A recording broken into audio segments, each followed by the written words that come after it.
ตกថ្មីតម្លៃល្អជាមួយនឹង Lexus LX Explorer X Series ឆ្នាំ2025 Full Option Spec អារ៉ាប់បាត់មកខាងឃ្លាំងទើបតែនាំចូលមកទេឡាននេះផងដែរមកពាក់មកជាមួយនឹង Option D បញ្ឆេះពីក្រៅនិងកៅអី Massage ផងដែរជាមួយនឹងតម្លៃល្អ 25,000 ជាងបងអាចអញ្ជើញមកមើលផ្ទាល់ចរចាតម្លៃបានបាទបងជាមួយនឹង Lexus LX Explorer X មួយគ្រឿងនេះបំពាក់មកជាមួយនឹងឈ្នាន់ជើងក្រូមេសងខាងក៏ដូចជាបុកឌៀផងដែរអ្វីដែលពិសេសជាមួយនឹងរថយន្តមួយគ្រឿងនេះបងបាទគឺថាបានខែខ្ពស់មែនទែនស៊េរីឆ្នាំ2025មែនប៉ុន្តែផលិតនៅខែ9បាទបងជាមួយនឹងផ្នែកខាងក្នុងគឺជាប្រភេទ Porsche Cherry លាយជាមួយនឹងដំបូលខ្មៅ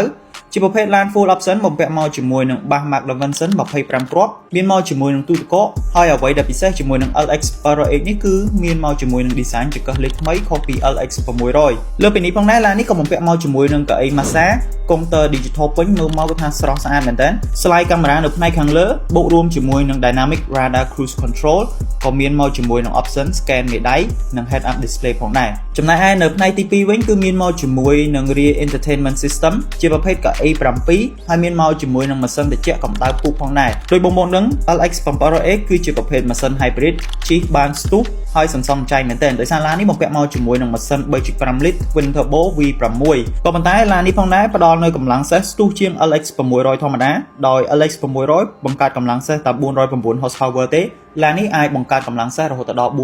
457 horsepower លើពីនេះផងដែរនៅផ្នែកជួរខាងក្រោយឡាននេះបំពាក់មកជាមួយនឹង kick sensor ក៏ដូចជាដែកសណ្ដោង